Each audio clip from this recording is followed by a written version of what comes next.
Hi students, and welcome to this lecture. This will be covering modernism in America, and of course, like most things in a class like this, art appreciation, it's really just going to be skimming the surface, but I hope this will give you a little look into what was happening in America during the period of modernism. So we've already covered the European period of modernism and what the modern artists within specific movements there and what they were doing. So when we start talking about American modernism, it's important to first talk about what's happening early at the turn of the century. We have a movement that's called the Ashcan School. It's important to note that at this time in history, Americans are still pretty focused on naturalism and observing the natural world in their artwork. And so you do see this with the Ashcan School as well. Artists are interested in specifically artists who are living in New York and experiencing city life, are interested in showing the kind of the gritty urban life of New York, the dirty corners, the ash cans, right, in the alleyways, this kind of thing. And so this is what you see here with Bellows in the piece that I've got here for you. It's really it's really busy, right? There's people everywhere. And if you've been to a big city, you know that this is really just how things are. People are going, going, going. There's cars everywhere. There's people everywhere. I mean, you almost see like a blur of activity happening here in this painting. And the other thing that's happening is, of course, this whole idea and this belief in the value of representing daily life was something that we see supported by the growing popularity of photography as well. So of course we know that photography is invented in the 1800s, but really by the early 1900s, photography is becoming more popular. It's easier to get your photograph taken. Shutter times are much shorter, and it's becoming something that is much more accessible to a broader population. And so, of course, what photography does is it really captures real life, and it captures it really well in that it is a physical imprint of reality onto photographic paper. So you see that artists are still interested in this mentality that daily life is important and that it should be documented, but also moving away from any kind of photorealism, because of course now we have photography, so artists have to rethink their role, and they don't have to paint a painting that looks exactly like the city. Now they can think about more expressive brush strokes, for instance, and that's the kind of thing that you see here. It's busy, right? The nitty gritty kind of life in the city. But if you look closely at the figures, they're not specific, right? No one is specific in this painting. Broad brush strokes are used, painterly gestural brush strokes. So you're not trying to really depict someone realistically, but really kind of the essence or the impression of a crowd as you see here. So these artists also being informed by the Impressionists who came before them. You also see an interest in representing the city and city life in photography. So we will focus on Alfred Sieglitz, and he has come up before when we had a lecture on photography specifically. So here he is again, by this time in history, by the 1900s and into the early 1900s, he's already established his reputation as a key photographer, especially in America. So you see him also starting his own gallery space. It's called 291. This references the New York address where it was located. And he's one of the early supporters of modern European art. And so he has a series of shows at the 291 Gallery that feature modern artists. But of course, we're going to get to the big show, the Armory Show, in a second. He's also interested in representing city and the life in the city in New York. But here you have much more of a kind of poetic image that shows a romanticized and really beautiful urban setting. This is the Flatiron Building. Of course, we take buildings like this for granted now, skyscrapers. And it's not like this was like the tallest building that was around, but it was really unique because of its triangular formation. The architecture was very interesting and very modern. And so artists really took a liking to it. Anyway, you see it represented here in a kind of romantic fashion where you have this kind of haze, and you've got a foreground, a middle ground, and a background. So elements of design as part of the photograph as well. The natural elements, the trees, mixed with kind of the modern city, which of course is represented as the Flatiron Building as you see here. And now I want to move on to the Armory Show. This was mentioned in one of our earlier lectures. When we talked about European modernism, I suggested, okay, that this was going to be the show that really brought European art to America. And here we are back looking at the show. So the show was in 1913. It's really important because this is the first exhibit that really, where we really had European art exhibited in America. And remember, at this time, Europeans were doing a lot of things, right? But it's not like Americans had access to that imagery. We didn't have the internet, and we had photography, but it's not like people were taking photographs, black and white photos of paintings and sending them over to people in America. So really, this was very exciting because you actually got to see in the flesh European art. There was 1,600 works here, so really a huge show. Other important artists from the European avant-garde like Henri Matisse and Marcel Duchamp were displayed at the show. So we looked at Matisse with the really bright kind of arbitrary colors, right? One of the Fauvists. And then of course we talked about Duchamp as well, who of course is the one who creates all the ready-mades, the urinal, the fountain, right? As well. So these, first of all, caused quite a public outcry, and they were not well received, right? There was even civic leaders in New York who called for moral investigation into the show because they thought, how could this be? This is, these Europeans are animals, they're crazy, look what they're representing. So it wasn't well received, but of course we do see that modern artists did start to kind of look closely at what was here and be influenced by it as well. Another couple works, I wanted to look at this one as well before we leave the Armory Show. This piece was also exhibited at the Armory Show. It is by an American artist, so the Armory Show had pieces that were not only by Europeans, but also mixed with the American artists as well. This is an artist who had worked in Europe, so Marsden Hartley was an American, but at this time, the art world was located in Paris. Just like we spoke about when we talked about Picasso moving to Paris from Spain because this was the center of the art world, we have that happening here as well. So artists, important artists who really want to make a name for themselves, even like Hartley, moved to Paris to study in Paris. And from there, he actually moves to Berlin and is influenced by the German Expressionists. So Kandinsky and Mark, to name a few. The other thing that happens here, which is important to this painting, is that he falls in love with a young German officer, Karl von Freyberg. Of course, while he's painting and living there and painting, it's during World War I, a very gruesome war, and his lover actually dies in the war during World War I. So this portrait basically comes out of his mourning of von Freyberg, and he calls it a portrait. So if you look to the title, it's called Portrait of a German Officer. But it's interesting because it's not like other portraits we've seen, right? When you typically see a portrait, it's someone's head, right? You actually see their face. But here we have what we call an allegorical portrait, or a simply symbolic portrait. So it's not about his physical appearance as much as who he was and the things that Hartley loved about him. So let's take a look. There's symbolism throughout. A few things to note here. He was an avid chess player, and the two loved to play chess together. So here in the background, you see references to checkerboards, chessboards, a pattern. In the foreground, you have the Iron Cross. It's layered over all these other patterns. This would have been an award that would have been given out to German soldiers, and von Freyberg was given an Iron Cross after he died. It's kind of like a what do we call it? A Medal of Honor that we have.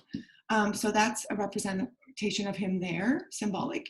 There's three flags: the Bavarian flag you see here with blue and white, the German flag that at the time would have looked like this, and then the Prussian flag you see the white and black here. So all those overlapping one another and really symbolizing von Freyberg's identity.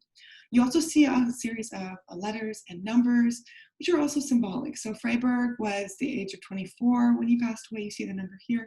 And then you see his initials, KVF, down here.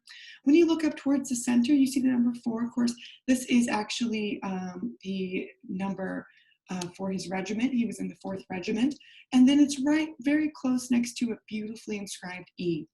And we know that Marston Hartley actually went by the name Edmund, but this was reserved for people who were really close to him, intimate friends. So using his kind of most intimate name and putting it right next to the 4, putting it right next to a symbol of his lover, Freyberg, as well. So you have all these types of things happening here to symbolize specific things about a person rather than physical attributes, right?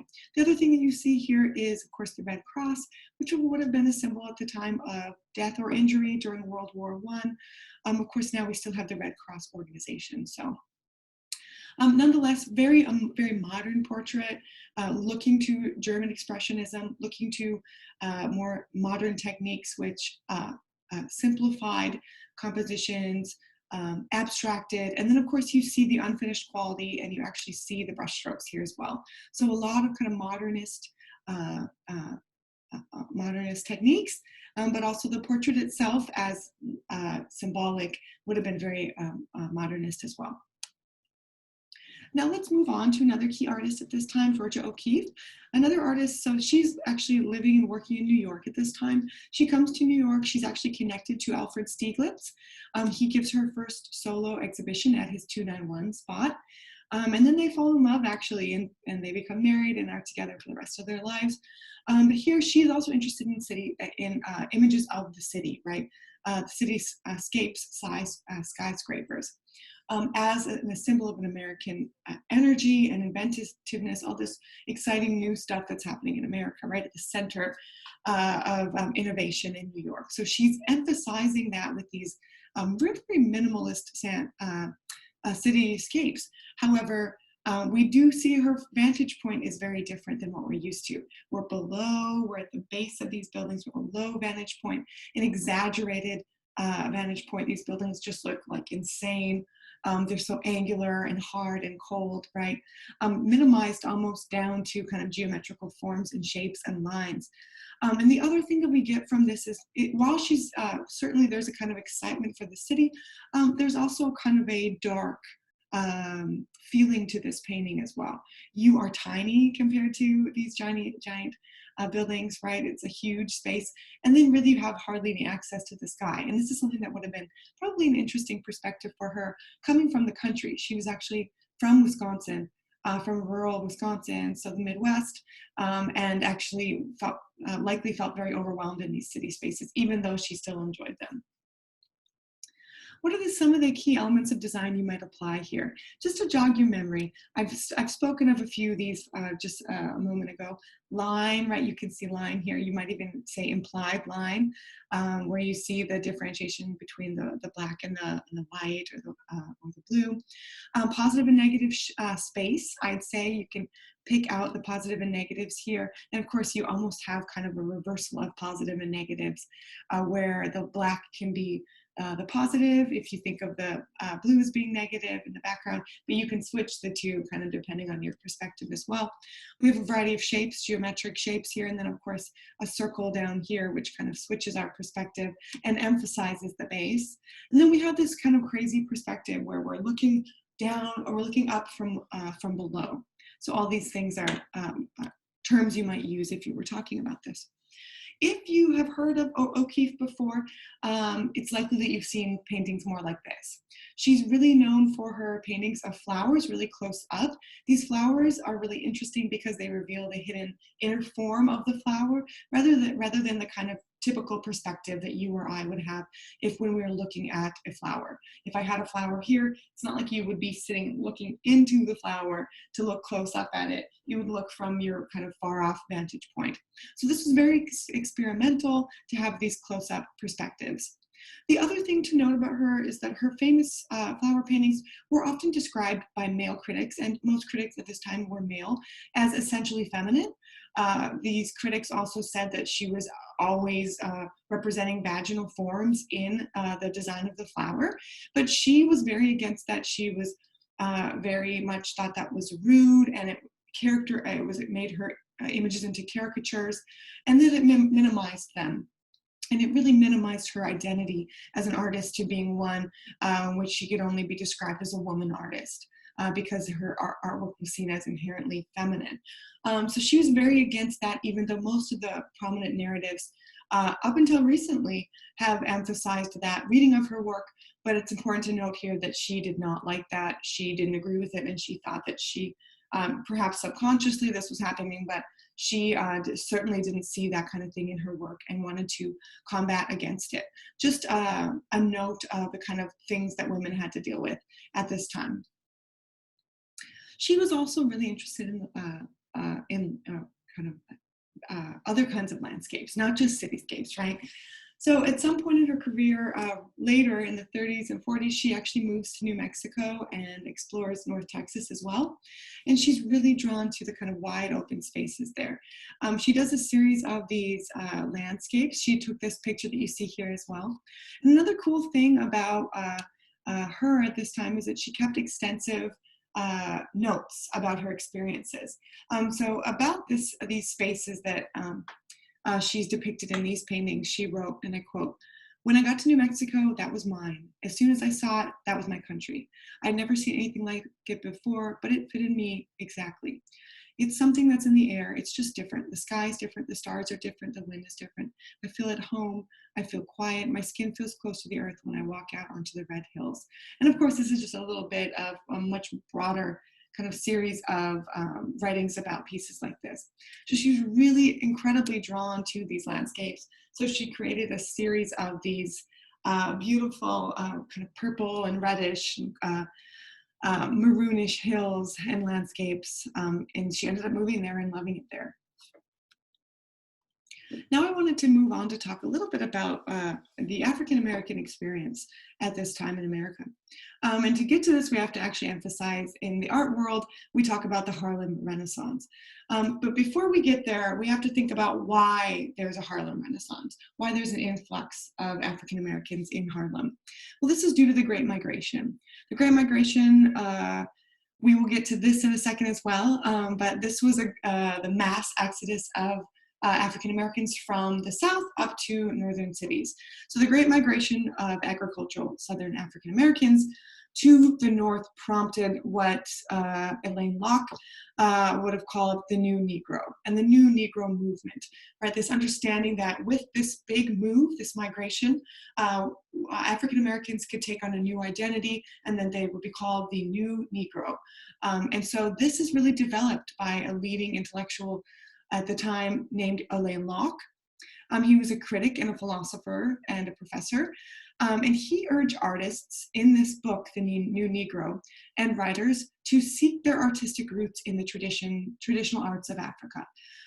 He talks about how, for instance, Europeans tried to claim kind of Egyptian history for their own, but he's saying, no, that's African. That is our African roots. That great and amazing civilization is something that should inform our artworks, and we should grasp onto those traditions.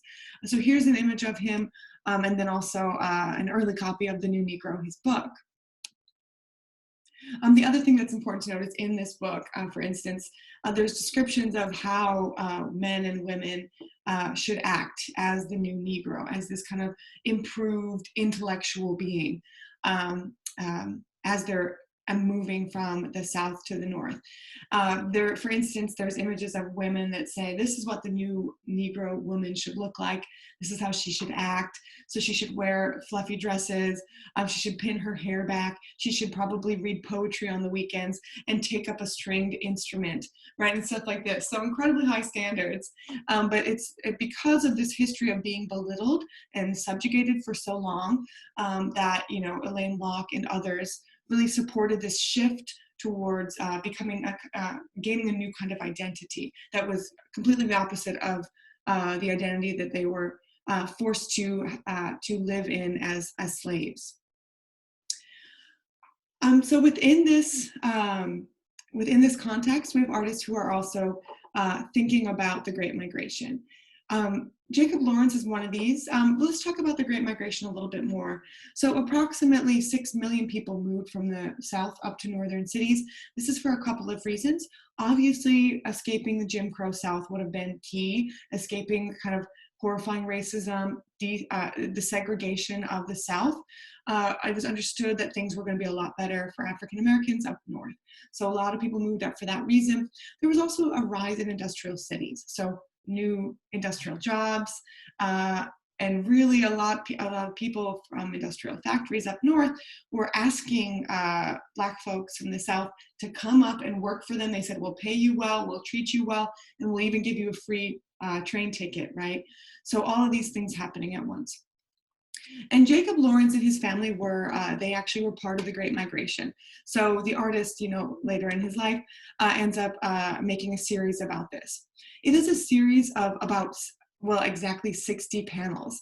And it's all about, here's one that you have here, people moving, getting on the train, right? This is number 1 in the series, people getting on to go to Chicago, New York, St. Louis, these great northern cities that have plenty of jobs and that will treat African Americans much better than cities in the South.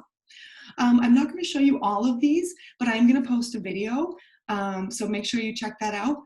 The interesting thing about these is each of them has a specific title, and each of the titles almost have kind of a narrative to them when they're read one by one in order.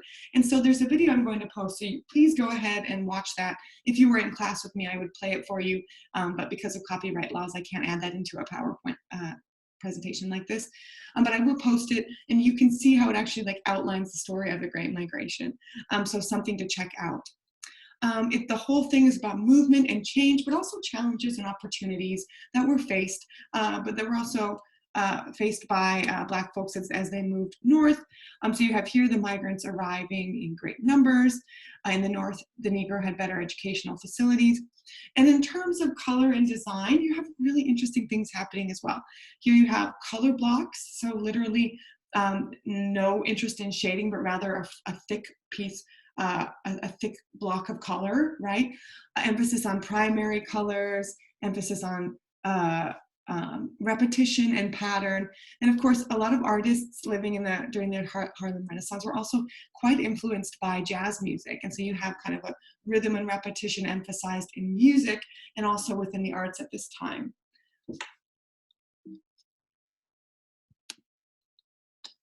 Another key artist that, excuse me, that we can bring up during the Harlem Renaissance is Aaron Douglas. He developed an abstract style and specifically was interested in silhouette figures.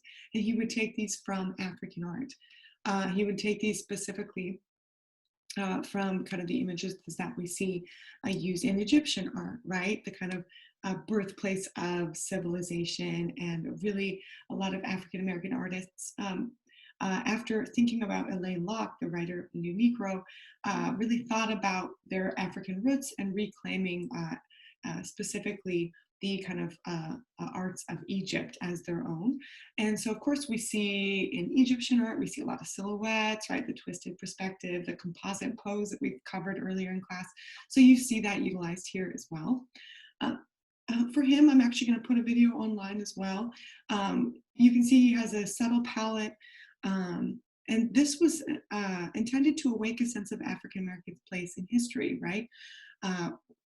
Where have we been and where are we going, and where are we from, but where are we going, right? So here you have an emphasis on cotton picking, right, slavery. And then you see this fellow who seems to be breaking free of his shackles. And as you move over here, you seem to see some happiness, clapping, raising of one's hands. This fellow has a trumpet, suggesting the interest in jazz. This person is dancing, so music, right? All these great things, these great cultural things that are coming from the Harlem Renaissance. And then we have a centralized figure, the focal point, you might say, the emphasis of the painting.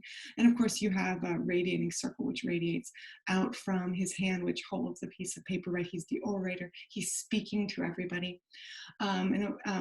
They also talk about this in the other video I'm going to post. You have radiating circles, which for the artist might suggest an interest in kind of sound waves and how they radiate. So maybe thinking about African culture and the way that it's radiating out from the Harlem Renaissance. He points, and so using implied line, like we follow his finger over to the city, he looks up to the city on the hill, right? So really a hopeful piece, right?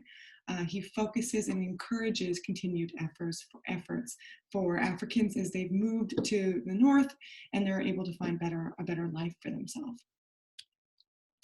This is the one I'm actually going to have a video for. It's incredibly interesting. It's part of a 4-piece panel of murals. So this is an artist who creates really large murals, actually, an African-American artist who does this. So please watch that video, and they specifically talk about this piece, Aspirations, and its tie into the history of Texas as well. So be sure to watch that one. Now I want to move on to the abstract expressionists. So the United States did not experience quite as much trauma as did Europe after World War II. The devastation of World War II led to the deaths of over 30 million people, and of course also displaced yet another 40 million. So after this, right, this is leaving Europe pretty devastated. So of course, New York takes advantage. Art historians have talked about how at this period, New York was able to, quote, steal the idea of modern art from Europe and make it its own. So let's see what Americans end up doing at this time. Before we get there, it is important to also note that a lot of European artists, of course, were left Europe at this time too. After an incredibly difficult war, many of them were displaced and artists came to America, which was, of course, at this time the new center of the art world. So Breton, Dali, Leisure, Mondrian, Ernst, all these artists, which were basically artists from avant-garde movements, are moving to I ended up moving up to New York at this time. We've looked at a few of these artists before. So abstract expressionism, this is going to be the next movement we talk about. Abstract expressionism describes a wide range of artists who worked in the city and wish to express their profound social alienation following the war. So let's see how this happens. The center of the art world shifts to New York, so no longer is it Paris. And then we have fellows like this one that you see here. This is Clement Greenberg. He's a critic, a formalist critic, so interested in form, formal elements, who would argue that the best paintings did not reference the outside world, right? And most of what we've looked at prior to this referenced the outside world, right? The Ashcan painters were specifically looking at the outside world, the city in New York. So was Georgia O'Keeffe. So were the avant-garde artists. They were referencing things around them, right? But he said the best art out there is actually tells an internal narrative. And what this really means is it can be completely abstract. So the abstract expressionists became divided into a couple groups, action painting and color field painting. Although both of them really were interested in simplistic designs, or seemingly so. Here's an image of some key abstract expressionists. You'll notice it's mostly men. Here we have Jackson Pollock we'll focus on. Rothko is another key artist in this movement. There is a woman here, but you'll notice most of these are men. Here's Rothko. We won't get to him till the next section when we talk about color field painting. But it really was a very masculine, a very macho, machismo kind of movement, unfortunately. And that's how these men liked it. And I'm going to actually post another video that's a documentary on Jackson Pollock. And in it, one of the scholars talks about this movement and the formation of kind of masculinity around this abstract expressionist movement. Part of this was that, after the war, these men, there was like this extreme macho manliness during the war, right? Soldiers going to fight for their country. And then after the war, it was expected that you would go and support your family, right? Well, a lot of these artists didn't really do that. Instead, they partook in, poetry and painting, and these were things that were very sensitive, that oftentimes would take away from one's manlyhood, or so these men thought. And so to overcompensate for that, they would do things that were extremely manly. They would be rough and tough and mean and drunk. Another big part of this movement is that there was an incredible amount of parties and excessive drinking and driving drunk all the time. And it sounds funny, but of course it's true. And this was a part of their kind of machismo and macho that was part of this very masculinist movement. But here, nonetheless, here you see a group of these painters interested in abstraction, interested in expressive gestures and styles coming across in their paintings. And of course, many of them not interested in figural representation anymore, but moving away from that as kind of key to modernist aesthetics. The one person we will focus on here is Jackson Pollock, and specific movement is action painting. He was influenced by the works of Carl Jung, and he created works on unprepared canvases. He placed them on the floor, really huge canvases. Then he would throw and drip and dribble paint in these really abstract lines, just overlapping one another. We've looked at him a little bit before, but here we're actually going to focus on him. He has been recorded on film a couple of times, and I will be posting that video. There's a documentary made of him from this time as well.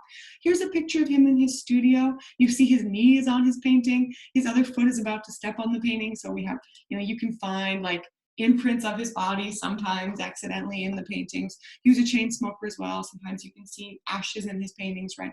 But he gets really on top of them. It's an incredibly active process, right? The process of making such a huge painting. So this is why we call these action paintings, because the process of creating them is incredibly active. This is a large scale piece. It's 9 feet by 17 feet, so incredibly huge, right? So even in the viewing process, we have to be an active viewer. We have to literally move around to see the whole piece. He also drew inspiration from improvisational jazz and Native American sand art. Jazz, of course, is very improvisational as well, right? So he would have thought of this as improvisational in the way that when you throw paint on a canvas, certainly you're not exactly sure how it's going to fall. You're not exactly sure what it's going to look like when it gets onto the paper, because you relinquish control when you throw something, right? You don't know exactly where it's going to land. You try to put it in a specific place, but of course it will have a mind of its own, just like the paint here. Lee Krasner was another key artist at this time, also working in abstract expressionism. She's a woman, which is exciting for this very masculinist group. She's intimately tied to Jackson Pollock. They were married for many years. But she was famous before he even became famous. She kind of took him under her wing, and then of course he ends up exceeding her and becoming the most famous abstract expressionist painter of all time. But she's already creating these large-scale, very expressive works in a big studio spaces, just like he was, really, again, drawing your attention to the abstraction, letting the paint be paint, so you can actually see the paint as it is, as drips of paint, rather than it being masked to be, a portrait or an object of something. And these are the types of things that as I said, Clement Greenberg would have really liked. The critic who said, okay, this is about emotions, this is about internal feelings being expressed on the canvas. This isn't about, a chair and a flower vase in a room. No one can read into this, except that it has something to do with the deep emotions of the artist. And the last key painting we're going to look at today is by another artist who I also mentioned. He was in the photograph as well, Willem de Kooning. He was really fascinated with images of women, and so he does a series of these women where he moves away from his usual styles of abstraction. He's coming back to the human form, and really is in a lot of ways looking to kind of the history of art, where you see representations of naked women constantly, right? And so he's taking that into the 21st century. Even though he's a classically trained artist, he is actually a very great drawer, has beautiful photorealistic drawings that he was trained to create. He's a German artist who moves to America. So we think of it as American, as influence in the American modernist circles, because he was living here and working here at the time. But this woman also becomes kind of grotesque, portrait, really. She's scraped and repainted. The artist would kind of layer upon layer upon layer.